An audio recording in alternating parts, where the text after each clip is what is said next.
क्यों बरनो हक सूरत अब लो कही न किन, ये झूठी देह क्यों रहे सुनते ए वर्णन। तो प्राण आदर सुंदर साथ जी, जब हम चितवनी करते हैं हम राज्य के स्वरूप नख से लेकर सिर तक की जो शोभा है उस स्वरूप को हम देखते हैं और अपने दिल में विराजमान करते हैं। जब श्रृंगार की वाणी उतर रही थी तो उस समय इस चौपाई का भी अवतरण हुआ। मामती जी की आत्मा है वो राज्य के स्वरूप में डूब जाती है और सोचती है कि आज दिन तक इस संसार में किसी ने भी परब्रह्म के स्वरूप का वर्ण नहीं किया। इसलिए कहा क्यों बरनो हक सूरत अब लो कहे न किन। सृष्टि के आरंभ से लेकर अभी तक किसी ने भी परब्रह्म की सूरत का वर्ण नहीं किया, स्वरूप का वर्ण नहीं किया।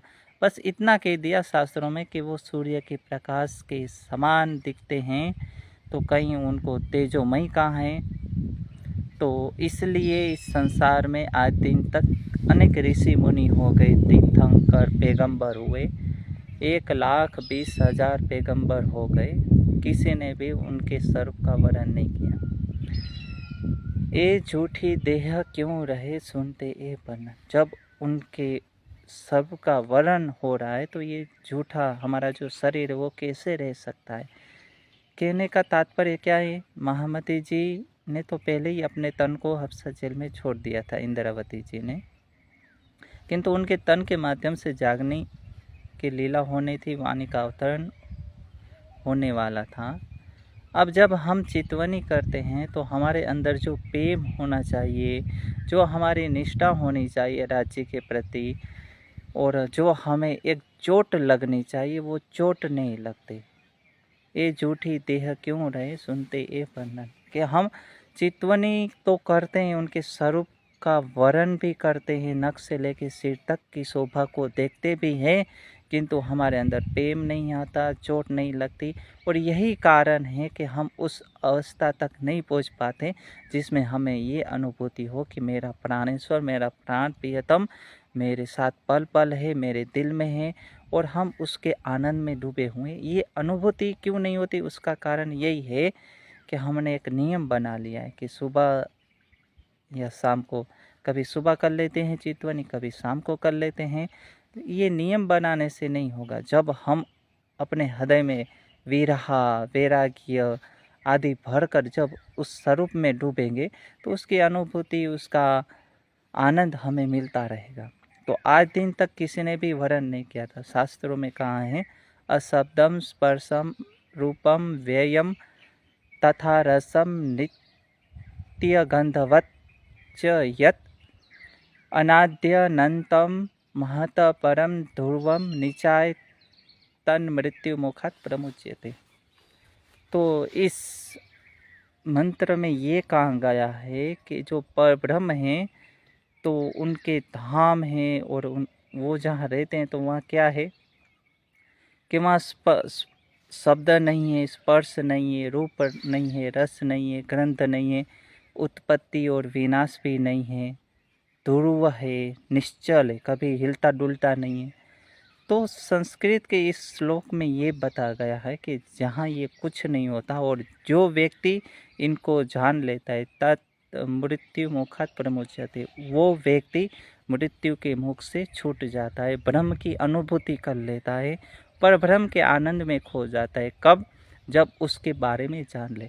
तो आज दिन तक किसी ने भी उनको पूर्ण रूप से नहीं जाना, बस इतना कहा कि उनका एक दिव्य धाम है। तो दिव्य धाम में वो रहता है तो वहाँ क्या है, तो सूर्य के प्रकाश तेजोमय उनका धाम है। ऐसा शास्त्रों में वर्णन कहा और कह दिया कि वहाँ शब्द, स्पर्श, रूप, रस, गंध ऐसा नहीं है, उत्पत्ति विनाश नहीं है। तो मामते जी इसलिए कह रही है कि क्यों बरनो हक सूरत अब लो कही न किन, कि मैं इस स्वरूप का जो वर्णन कर रहा हूँ तो आज दिन तक किसी ने नहीं कहा, नहीं किया उसका वर्णन, किंतु अब मैं उस स्वरूप का वर्णन कर रही हूँ जिसको जानकर, जिस स्वरूप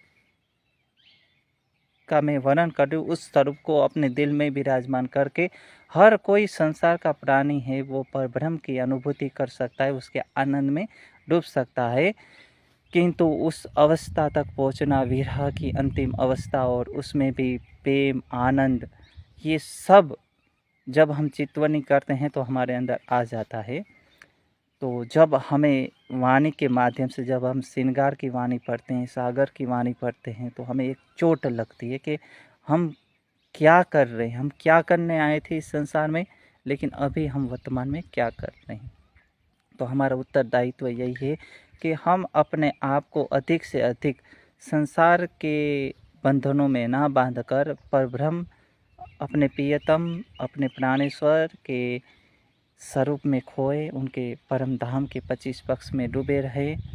इसीलिए कहा कि इस चौपाई की अगर आप गहराई में जाइए तो आपको ये अनुभूति होगी चितवनी के माध्यम से कि अभी तो हम चितवनी कर रहे हैं, लेकिन अभी हमारा शरीर वैसा का वैसा है, हमें चोट नहीं लगती, हमारे अंदर विरह नहीं आता। उसका कारण ये है कि कहीं ना कहीं हमारे अंदर वो कमी, उस कमी को हमें दूर करना पड़ेगा। वाणी तो यही कहती है कि प्रियतम हमारे से एक पल भी दूर नहीं है। से रंग से हक नज़दीक, आडा पटना द्वार, खोली आंखें समझ की, देखती न देखे भरता। तू आपे न्यारी होत है, पीव नहीं तुझसे दूर, पर्दा तू ही करत है, अंतर न आदे नूर। ये सारी चौपाई यही कह रही है कि प्रियतम हमारे प्राण की नली से भी निकट है, हमारे साथ पल पल है, लिखिया है मैं तुमको, जो एक साथ करो मोहे, तो 10 बेर कहूँ जी जी। तो ये वाणी तो हमें ये कहती है कि प्रियतम तो हमारे साथ है, लेकिन हम ही हैं कि हम उनके स्वरूप को न पहचान कर, उनमें, उनके स्वरूप में न डूबकर इधर उधर उनको ढूंढते रहते हैं। जब हम चितवनी और वाणी के माध्यम से उनके स्वरूप में खो जाते हैं तो अनुभूति होती है कि वो तो पल पल हमारी प्राण की नली से भी निकट है। और हम एक बार राज जी, पिया जी, धनी जी, वाला जी, हक, मासूक, ये कुछ भी हम बोलते हैं तो उससे पहले राज जी 10 बार जी जी सखियाँ ऐसे कह के हमें याद करते हैं। हम राज्य को याद करें उससे पहले राज्य हमें बहुत बार याद कर लेते हैं।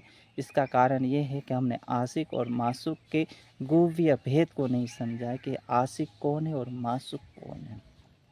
तो इस चौपाई के माध्यम से हम यही कहेंगे कि अपने अंदर वो विरह, वो तड़प लाइए कि हमें वो चोट लगे, वाणी की चोट लगे, चितवनी की चोट लगे, हम उस स्वरूप में खो जाए।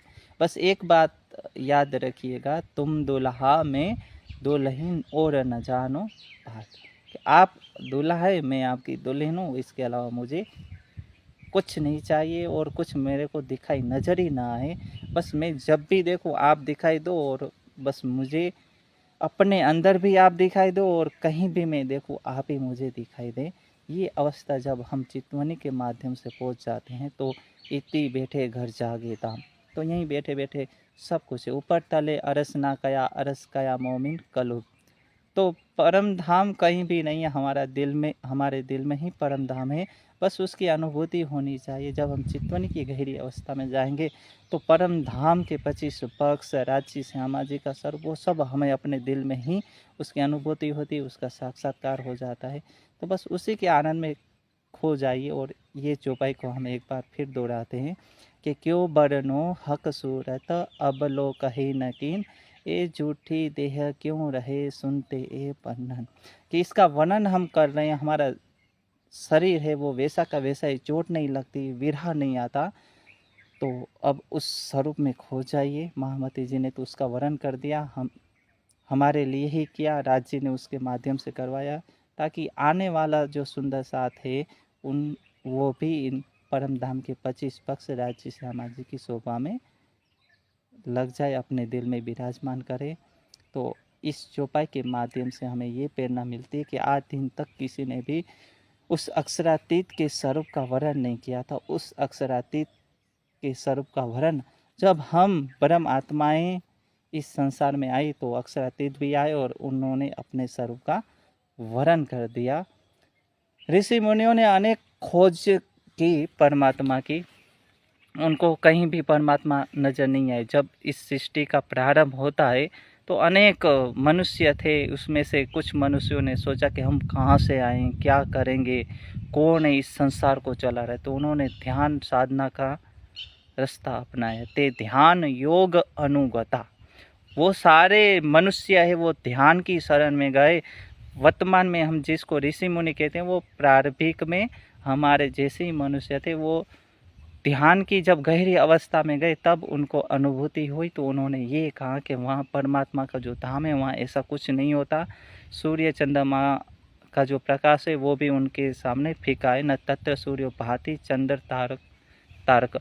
तो जी चंद्रमा है, तारा है, सूर्य है, उसका प्रकाश भी उसके धाम को प्रकाशित नहीं कर सकते।